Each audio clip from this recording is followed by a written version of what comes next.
Okay, good Sunday morning.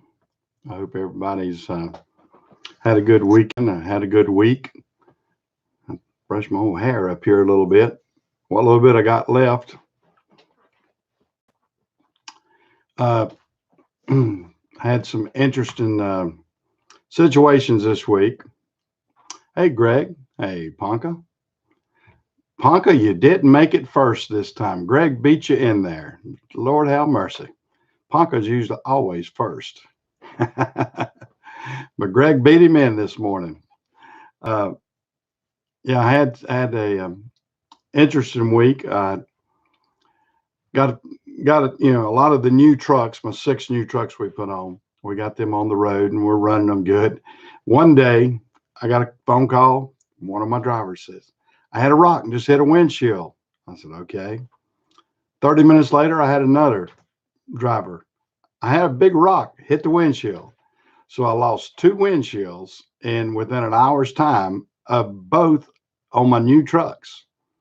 And that's the bad thing about it. I mean, you get these new trucks and you get them going good, you get them looking good, and then also I had one truck last week got sideswiped by a Swift in a truck stop. Didn't do a ton of damage, but it did some damage to the fairing on on the right side next to the APU. So I had that to happen too. So it's been an interesting week, and peak is always an interesting time because it keeps you going. It keeps you motivated to do a lot of things. We have a hard time making sure we keep all the drivers motivated and going. Hey Chris, how are you? Yeah, it it's not what you think every time. Uh, we we try to work around all the issues that we have, and sometimes they're big issues, sometimes they're not. Uh, it's it's one of those weeks, though. I mean, we just work right now. It's if you've never been in a pressure situation like let me give you an example. A lot of you have seen the movie that Tom Hanks is in, where it's FedEx, and it actually depicts FedEx, and it's rush, rush, rush, rush, rush, rush, and they're trying to get that out, and they're filling up the plane at their time. Uh, Good morning, Junior. Uh, and it shows all the panicking to hurry up and get all these shipments and everything. It's worse than that.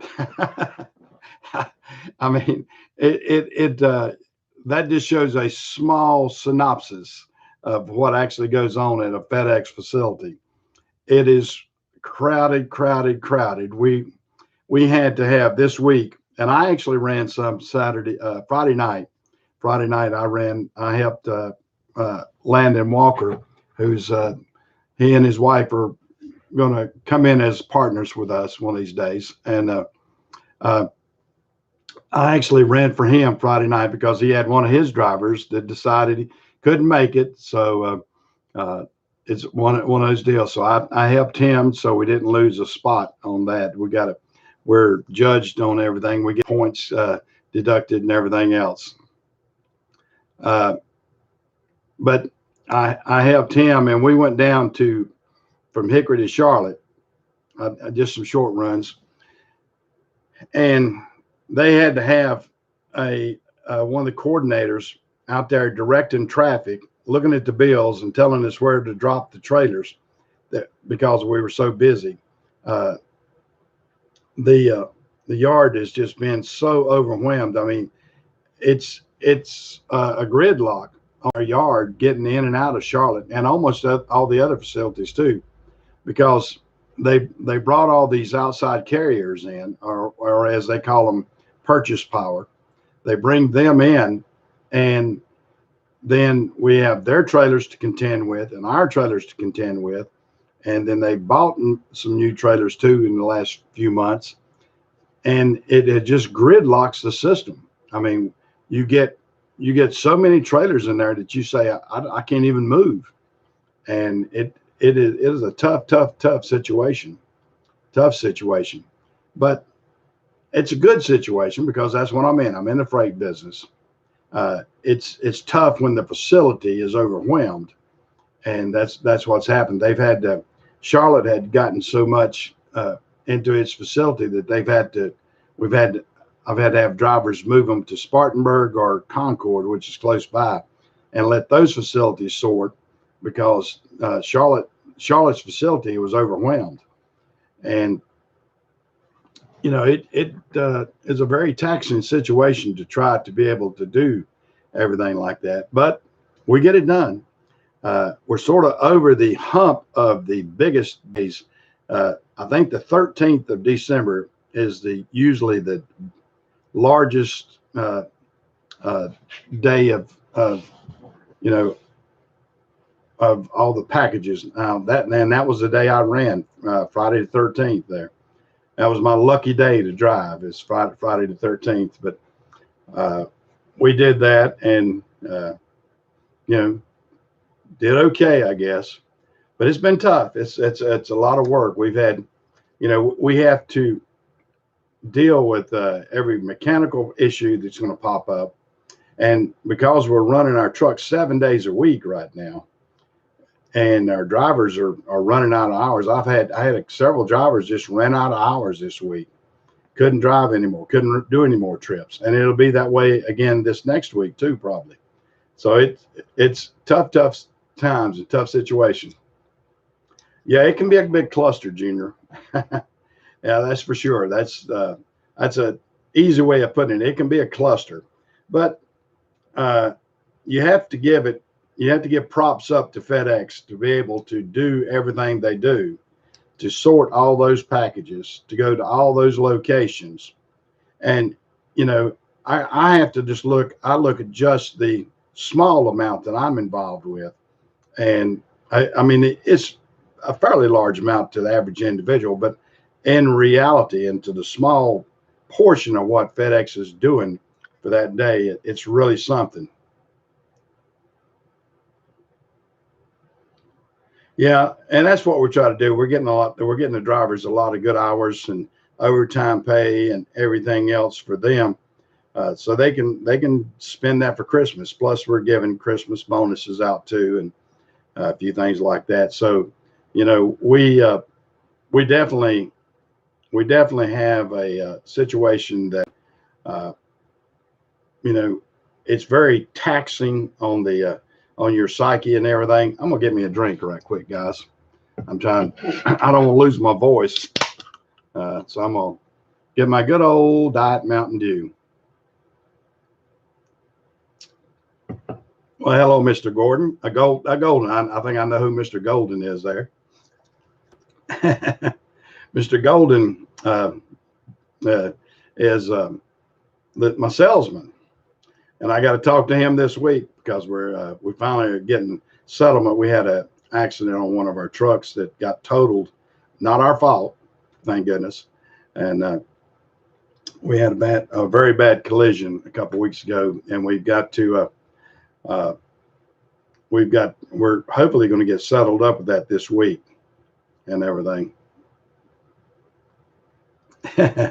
Yeah, get a good taste of Mountain Dew this morning. Get me a little caffeine in my system and all that sort of stuff. And my screen is doing something. I don't need that. All right, getting noise on my screen there. But we're very taxing to do what I was talking about. And I'll have to tell Chad there, salesman. Whoops, what's happening to my connection? It says my connection got weak. I hope I didn't fade out on y'all guys. It said my connection got unstable there for a second. Is the connection good and the sound good? By the way, I can't tell. Is everything coming good and clear through, guys? Give me a thumbs up if it is on that.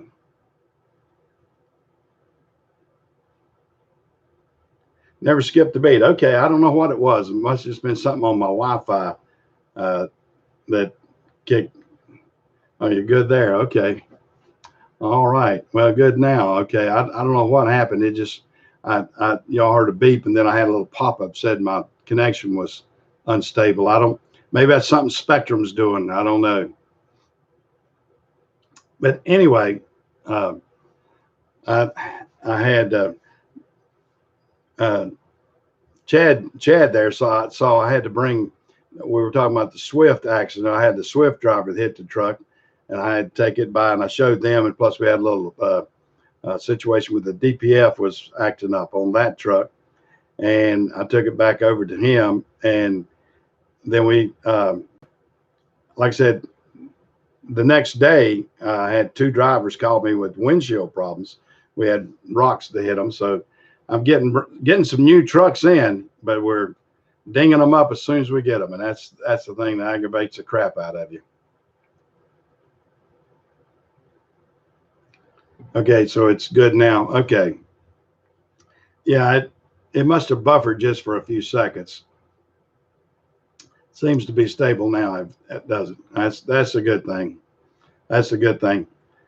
Well, Chris, I see you're up to about 411 now, so you've done good jumping up over on your subs and everything.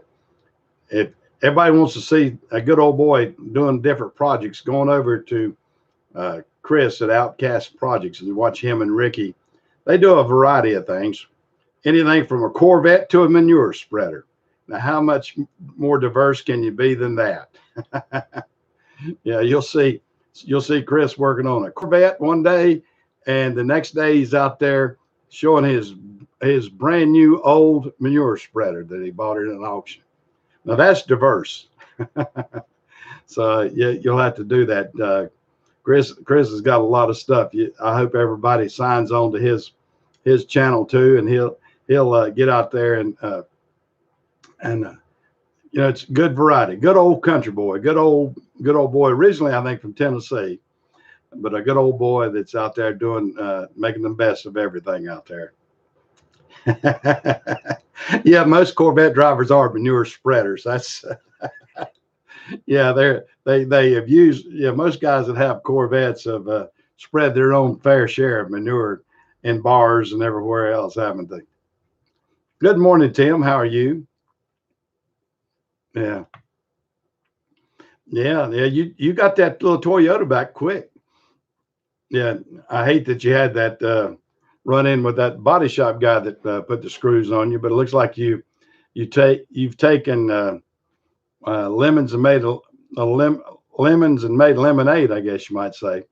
But that's the way life is. That's the way life is. You've got to be able to take any kind of problem you have and make the best of it. And I'm glad to be able to, and that's what I try to do, and that's what I try to talk about when I'm on here on Sunday mornings, is just making the best of every single week. I mean, I'm gonna have something every week, really every day, that I have to deal with and I have to adapt to. There's never a smooth moment in the trucking business. I mean, unless your trucks are just sitting still, and then they're not making you money. I mean, I'm not a guy that has the shiniest, prettiest, oh, isn't that a great looking truck type guy. I had a friend that had his like that, but he wasn't making very much money at it. He had them real clean, he had them real shiny, but he didn't work them. And I used to tell him, I said, I'm sorry, those things are work vehicles. They're not play pretties. They're not something to, I want to keep them as clean and as neat as I possibly can under a reasonable situation. I'm not gonna take them off of a trip or not do a trip because I might have a fear of them getting dirty. And you'll find guys like that they're more concerned about the truck looking pretty than they are of the truck making them money. Now, maintenance is a different thing. Now, I will pull them off for maintenance to make sure that the maintenance is good. I don't want anything out there not mechanically sound, but to take them off just to clean them, now that's a whole different thing. You might wash them down and everything else, but I'm not going to take a truck off just to polish it.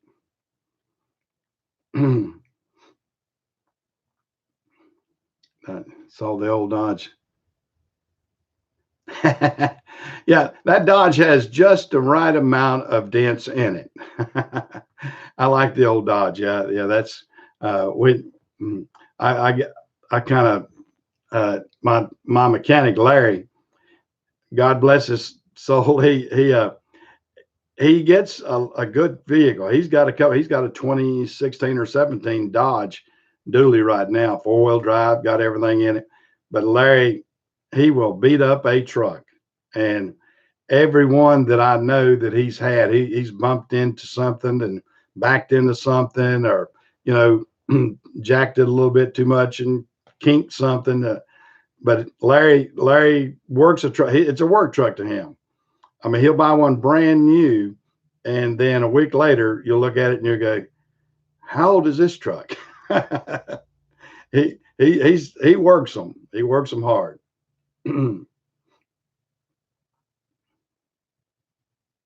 Yeah, yeah. The old Dodge. I mean, I've got a Dodge Dually. Mine's a 12, and I've had it, since 2012. It's a good one. I don't have that many miles on it. I primarily use my Dodge Dually for when I need it. I don't use it as a daily driver. Uh, I use it to pull trailers. I use it to go pick up heavy things. But uh, I don't use it uh, I don't use it to go, I mean, some people have them all cleaned up. I mean, mine stays fairly clean and not messed up too bad, but it's not a daily work truck like a lot of them are, but they're stout. No, mine is white. I got a white one. Now Larry had a silver one, but then he's back to a white one now. Larry's in and out. Now you may have seen a video of Larry's Dodge. He had a silver one, and he's had silver and white, and I don't think he's had anything other than that. But um, yeah, mine might look gray looking. uh, Now I've got my son's got a gray Ford. He's got a sport track that's gray, and then he's got I sold him my old F. I had an '04 F250 that I sold my son. He likes his 4-wheel drive and everything. He drives it. It's a blue one.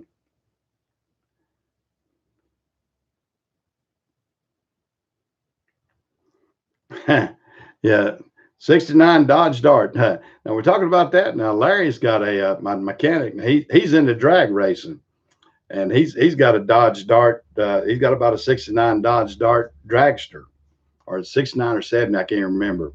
But he's got that, and it's a drag. Gosh, I don't even know. I guess it would be a not a top fuel, but I mean it's got the roll cage in it and everything. It's one of his little babies. The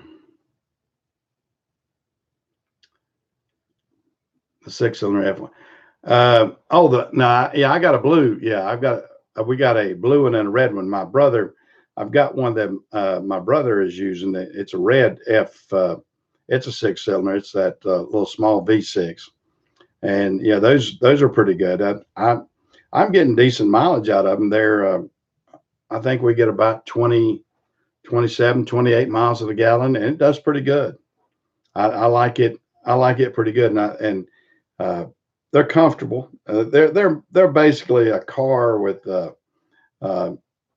they're a car with a utility bed on it. Basically, they're not heavy duty trucks. I mean, I got a small trailer that I'll pull behind the F-150, and I've got anything heavier than that. My big 24-foot trailers, I always hook to the dually. I'm not, you can't hook anything if it's not a dually, you don't want to hook those big trailers to it.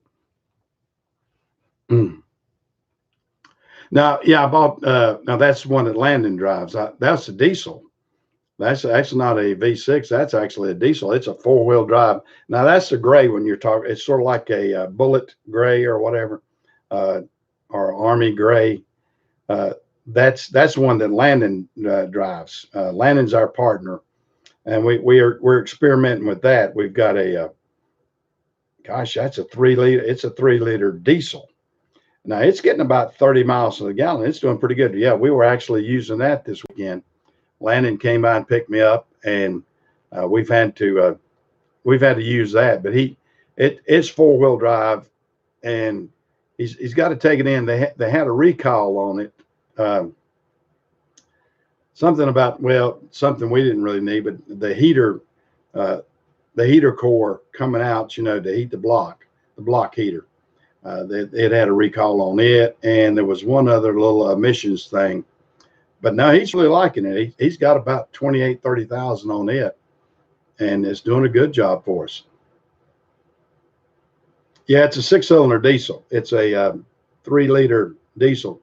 Now it's got a pretty good towing capacity on it. Now no, it's not an inline. It's a V6. It's a V6 diesel. But it does pretty good. It does a pretty good job. Am I buffering again, Greg? I'm not showing anything on this end. Yeah, you're okay on your side, Chris? Okay. Well, hopefully it's not buffering too much. Maybe it's on your side, Greg. I don't know. It's showing good over here. Okay. Well, I hope it.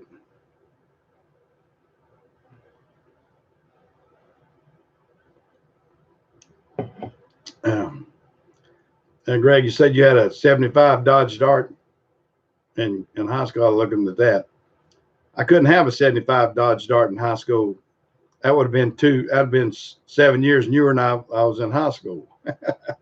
I graduated 69, so most of the cars back when I graduated, my car was a 61 Volkswagen. That's what I was driving when I graduated high school. But the hot cars back then were the guys used to have the 66 Chevy 2s. That was a lot of the guys had some of those, like a 66 Chevy 2 with 327 4-speed. Now that was a hot little car then, because it was small as cars were then. But you see one of them today and you go, well, that's not that small of a car. But it was a small car. It was called a compact car back in 66, that little Chevy 2. But in comparison to cars today, it wasn't that small. Yeah, we've changed a lot in those times. But that and the other hot car, I mean, we were driving the muscle cars, and they were big cars. I mean, you think about it, a 442. If you ever see an Olds 442, that was a big car. Or a 69 Chevelle, that was a pretty daggum big car, big size car. And I'm trying to think of the others. Those good hot cars back in. Well, all the Chevelles, the 66 all the way up to 69, 70, they were pretty, good muscle cars.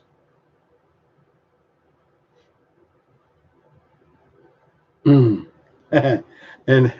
means no go. Okay. I didn't know Nova meant no go in Mexico. Yeah, the old, my brother had a 442. My brother Perry. We were able to, and I wish we would have kept that car. He had a 66 442. 66 might have been 67. I can't remember, but anyway, 66 or 67 442, 4-speed. I believe it had. Did it have 2 deuces on it? I can't, or maybe just no, it might have had a quadrijet. I can't remember for sure. But it was a muscle car. I mean, a big muscle car. It would yeah, and a GTO. I actually had a Le Mans. I couldn't ever step up to the GTO, but I had a Le Mans which looked like a GTO. I had a 60. Mine was a 66 or 67 Le Mans. All these things run together. The reason I say 66 or 67, they look alike. You couldn't hardly tell them apart. And I forget which year model I had. And now when I got married, I got a 74 Chevy 2 Super Sport, and I bought it brand new. That's the very first brand new car I ever owned. Was a 74 Chevy 2 Nova, and it had SS on the side of SS Nova on the side, you know, in big print. Oh, I thought it was cool. It was blue with a half of a vinyl. I don't know why they decided not to vinyl the whole top.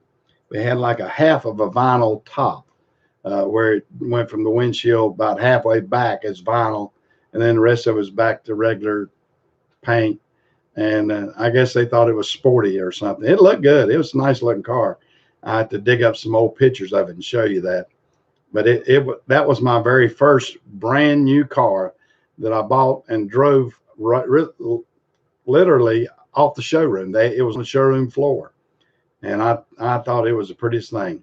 I paid $3,600 for it, and paid $3,600 for it, and I didn't know if I could afford it or not, but I did. The payments were about I think my payments were $120 a month, something like that. And I was really scared about paying that $120 a month payment, but that's what it is. I mean, that's the difference of things now and then. And now you go out and you pay $3,600 down payment on something. So things have really changed. Yeah, it was a hatchback. It was a hatchback, and it was a nice car. Little 350 had a 350 Chevy motor in it, but it was the worst gas mileage car.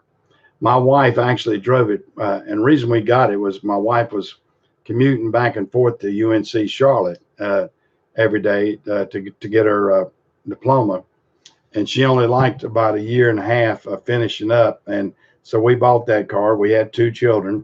She was going to school. I was working in Carolina Freight. And, you know, I was trying to work all the extra I could so we make things easier on us. And I'd already had at that point, I had my chauffeur's license. So I was able to drive extra. I would run my regular 40-hour shift working on the yard, switching trucks. And then I would, after I got off my shift, I'd clock off of that and then clock on as a driver. And they'd work me another 8 hours. Then I'd go home and get some sleep and then go back into my shift and everything, and do that and I did a lot of it on my days off. I used to try to drive on my days off, but a lot of times I'd just double shift it, go work 8 hours on the yard and then turn right around and work 8 hours as a driver. And it was pretty good. Made some money back then, but, you know, nothing in comparison to what you can do now as far as the amount. But I mean, because I was making, in 74, I was probably making grand total of probably $4 and something an hour, 440. I remember that figure. I remember getting up to 440 an hour. So I was making, what was I was making right at $200 a week, I think. I'm trying to think what I remember the gross amount. Let's see, if I was making 440 times 40, what is that? I was 176. And then I was doing the extra work. So I was probably making $250, $300 a week. So you can understand why a $120 a month car payment was expensive, because, you know, gross, if I wasn't making, but, you know, 176 gross, 200 something gross, maybe. And then I had a $120 a month car payment. That was a big part of my budget. So it was tough. And then the gas going back and forth to school for my wife, it was, we had to eat a lot of peanut butter and jelly sandwiches. I'll tell you that.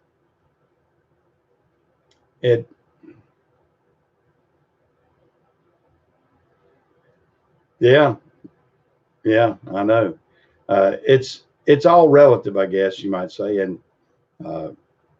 when you think about salaries and the cost of stuff, I mean, that's like we were talking about that little Chevy Nova, $120 a month, and then every other expense I had.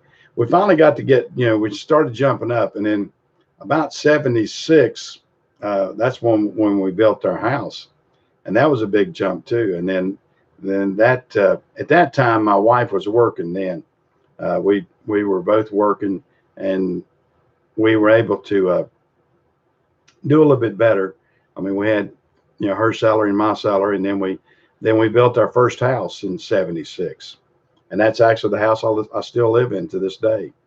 So it's it's something else. It's when you think about everything that transpires and everything. And I remember when I built my house, and my house payment was, of course, now you'll have to understand, guys, I have remodeled my house 3 times. And so I still have a house payment because we remodeled and added on to the house and a few other things. I should have had this house paid off back in, well, it was I had the first mortgage I had on it was just a 20-year mortgage, I believe, or 20, might have been 20 or 25-year mortgage. And my payment was 400 and I want to say $425 a month. And that was a tough one too, at that time. By the time that was in the mid to late 70s, and I think I think I was up to about $8 an hour then. Salaries had jumped pretty good, and we were up to about $8 an hour. And uh, my wife, like I said, she was a school teacher. I can't remember how much she was making, but she was getting a monthly salary. So I think it took most of my wife's salary to pay the house payment, and that's kind of the way we budgeted. We lived off mine and everything else, and then her salary paid the house payment.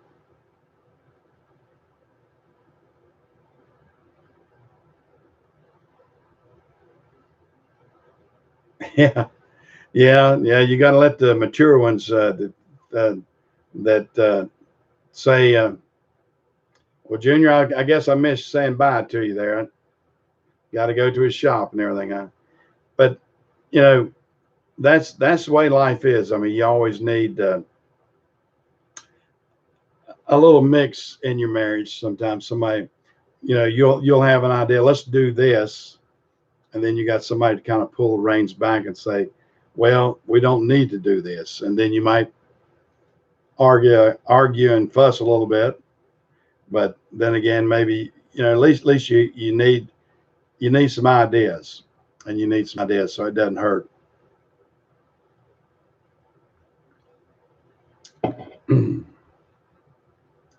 Well, and that's the way I am too.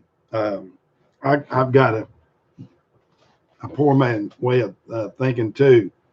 I don't want to. I don't feel like I try to be uppity on anything. I guess I could be arrogant and uppity, and I've seen guys with less than I have appear to have a whole bunch more than I have, and I guess in that respect, you and I both would say they were uppity, and I don't want to be that way, and I don't want to be that way when I come across on the channel here either, because I'm just a regular guy that's worked hard all of his life. I've been able to accomplish some things. I've been able to accumulate some things, and but I'm still grateful for everything that I have, and I want to never come off that I'm the smartest, most educated, entrepreneur out here. I make mistakes like everybody out here. I try to work hard, and it takes it. Now, everybody can get into a little way of feeling a little bit cocky, I guess you might say, but you have to pull yourself back, and my wife will pull me back. She'll say, "You don't need to be saying that," or "You don't need to do this," or whatever. So um,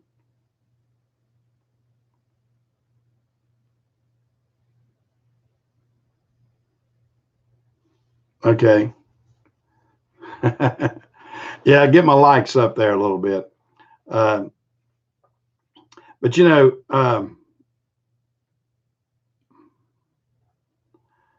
yeah, well, spending too much is a disaster, Ponko. That's for sure. And sometimes you have to, even though you don't want to, you may have to stretch yourself a little bit. And so I've got to do this at that time, and that's generally the way I do things now. And sometimes I'll go, if I don't do this, I'm gonna kind of waste money doing something, else. And so I try to be logical about the way I do things, because I'm like everybody else. Everybody gets you'll get the urge to get something sometimes, and then you'll get it. But I don't know. Chad Golden was in here a while ago. He's the guy that he sold me a lot of trucks lately in the last few years, and we were looking at one of the trucks the other day. He said, "Come on, let's go look at this. Come on." I said, "Chad, I don't get excited. It's a truck. It's a truck, and then I'm not going to get excited about them." I've been in so many trucks over the years, and they don't impress me. I mean, a truck is a truck. It's a vehicle for me to make money with, and I look at the bottom line of what it's going to cost. I look at the everything, and you know, uh, not a lot of that impresses me anymore. Now, maybe I like to look at them and like to say, well, that'd be a nice truck to get. But as far as getting excited about, oh, isn't that pretty? I got to have that truck. It looks so pretty. I get by the prettiness of a truck real quick, and some people don't. And I harken back to when my dad said, "Chrome does not make you any money." My dad used to tell me that all the time. I said, "Son, chrome will not make you money. You got to make sure that truck's running good. It may look like a beat up piece of crap, but if it runs good, that's the ones that's going to make you money." You'll see a lot of nice chromed up, fancy, polished trucks sitting on the side of the road sometime, because they put more into the chrome emphasis or the looks emphasis than they do the maintenance emphasis. And my buddy that I was talking about earlier, he was pretty much that, and I had to help him a couple of times because he broke down. His truck was to look shiny on the side of the road on the interstate as we were fixing it, but he put more emphasis on that chrome and polishing and cleaning than he did regular maintenance.